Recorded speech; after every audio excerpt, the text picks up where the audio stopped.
what's up? So it is Wednesday morning. We leave for the race tomorrow. Right now I'm looking through some splits from past finishers. I'm trying to figure out kind of what my splits might be. I'm looking right now through kind of older years because last year was that huge rainstorm, a hurricane that everyone was just going super slow during. I'm thinking right now that I'm probably going to be somewhere around like 30 hours. So I'm looking at those people, what their splits were, and then going to try and figure out kind of how many hours it's going to take me to get from drop bag to drop bag to see what kind of nutrition I won't need to put in there, and if I need to think about bringing an extra bladder. I'll have the two 18-ounce bottles, the Solomon soft flasks. I've never run with the bladder on your back, though I have it. Just never ran with it. So I'm trying to figure out if I'm going to need that because it is supposed to be pretty hot on Saturday. Just kind of looking through these splits and trying to figure out where I might be. Okay, so I've got this aid station chart kind of plugged in here, like how many miles it is to each aid station. If I'm basing my overall pace on 16 minutes per mile, that would get me in at 28 hours. So this is how many hours worth of food I need in each drop bag. And then here I've got all my bags and I'm going to start loading them. I've got toasted marshmallow goo. I've got these like waffles.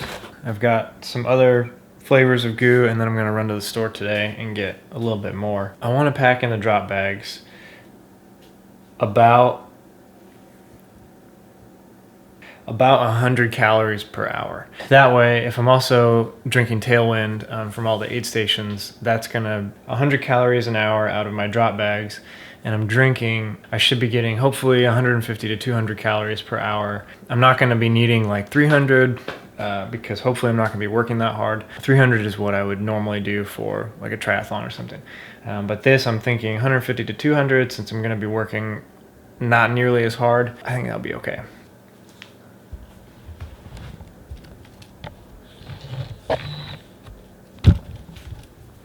Okay, so I think I've kind of got it right now. So I'll just kind of explain it right now.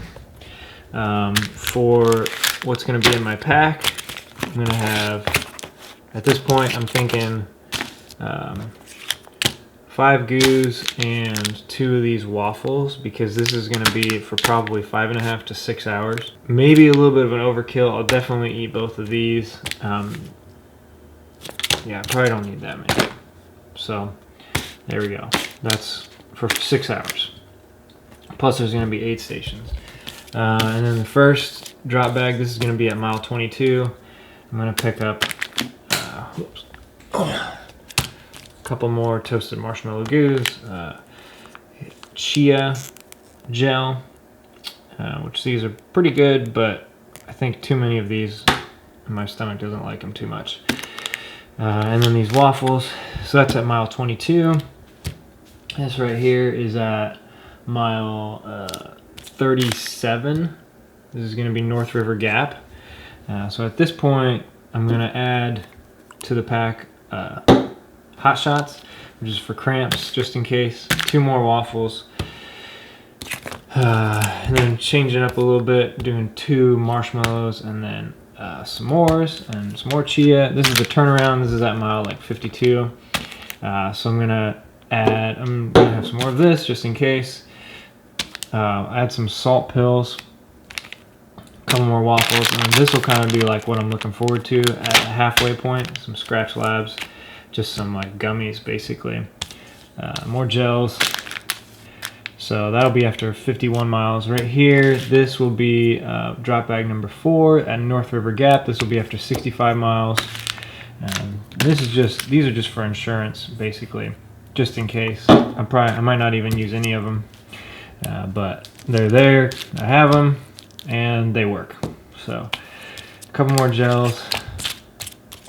Kind of doing kind of half and half now, because at this point I'll probably be walking a lot and these will be able to sit a lot better. And then final drop bag, this will be at Dallas Draft, mile 80. And I'll have 22 miles to go. So I'm going to want to load up a little bit. So 3 more goose, 3 Huma gels, 2 more waffles, and then 1 more of the hot shots. So that is kind of what I'm thinking. I'll probably actually put some more of these salt tabs in probably each of the bags, starting 2, 3, 4, and 5, just in case, just to have them there. It's not going to hurt anything. Yeah, that looks good. I think that's my nutrition strategy. And then obviously anything at aid stations, I'm going to start wanting to eat a lot of like real food probably from halfway point on. Hopefully they got some hot food, some soup maybe. I've heard they've got pierogies, which I'm really excited about. Yeah, that's it. I think I'm good with these drop bags.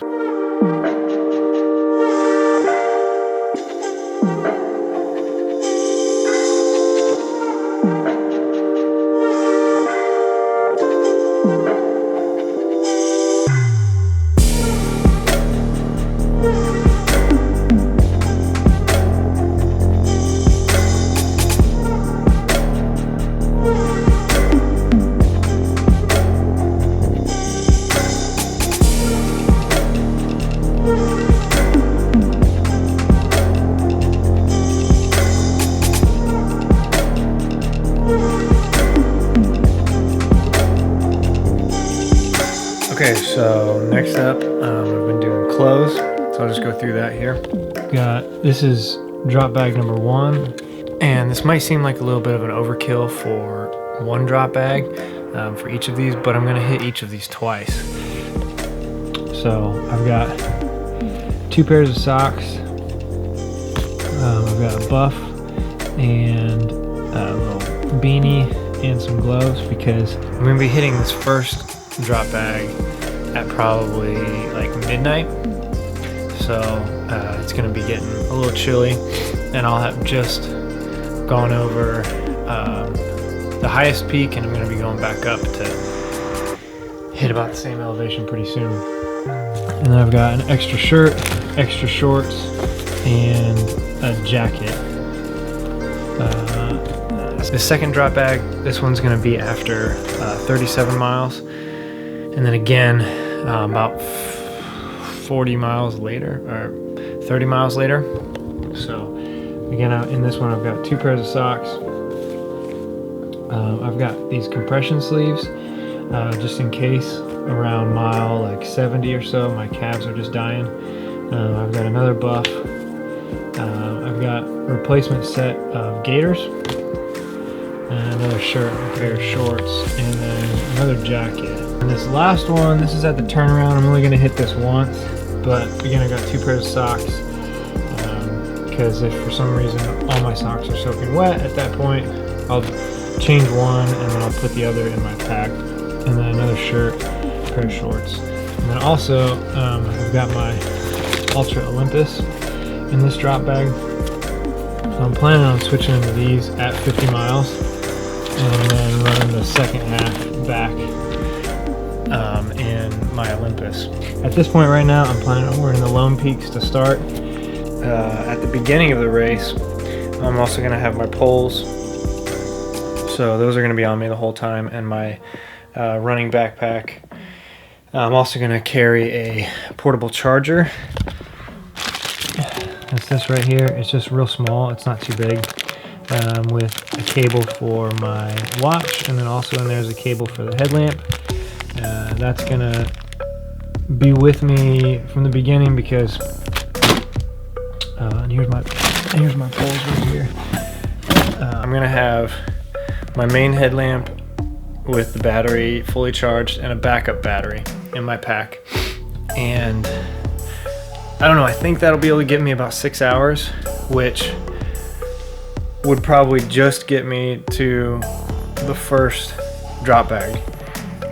So I'm gonna have this battery pack on me so that when the first headlamp battery dies, I'm gonna stick the second one in and start charging the original battery. That way when I get to hopefully when I get to morning, I'll probably use each battery twice, because I think these batteries kind of suck for these Petzl headlamps. They only last about 3 or 4 hours. So depending on how long they last, I might go through both of them twice. So I need that charger, and I need it to charge my watch at least once as well, because I'm going to charge my watch in between aid stations.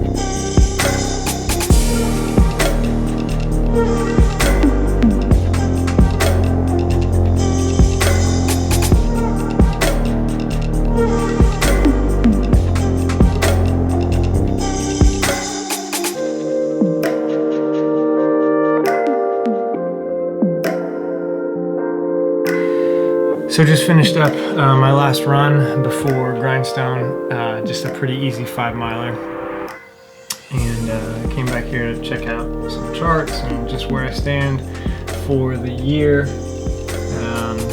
Started running again, so it took 3 months off, started running again April 1st of the year.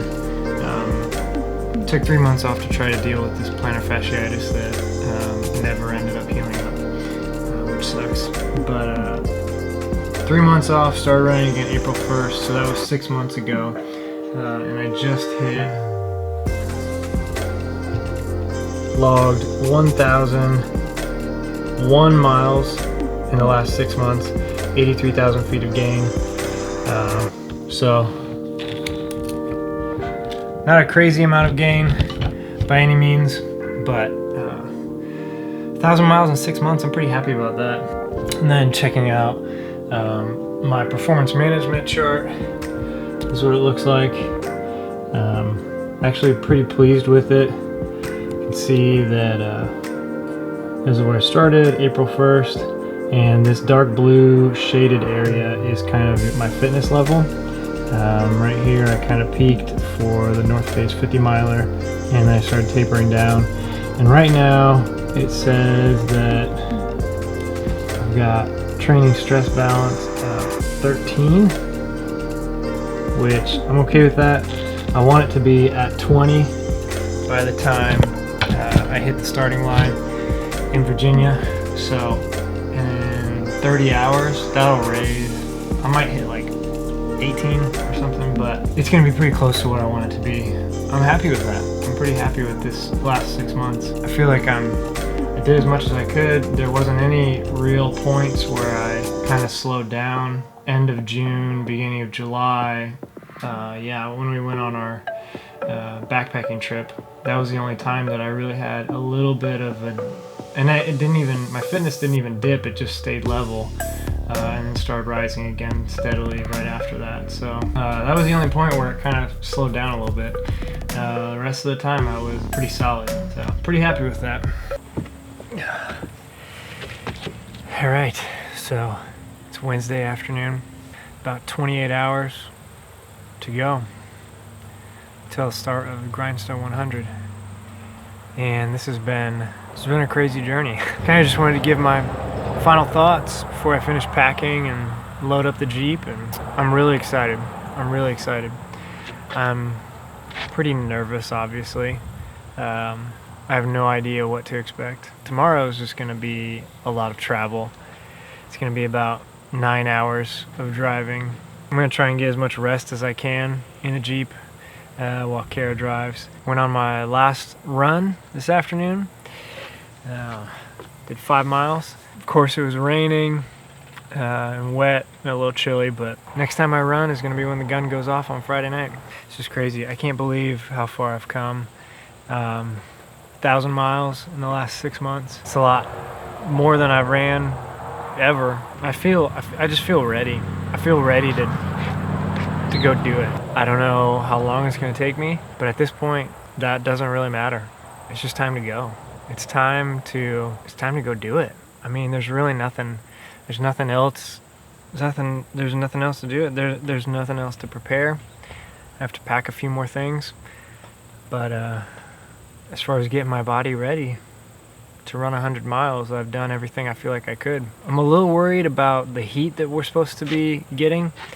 On Saturday during the day, it's supposed to hit like 80 degrees, maybe even hotter than that now. I haven't checked in a while, but that's a little concerning because that's pretty hot. I wanted to do a fall race, so it'd be a little bit cooler.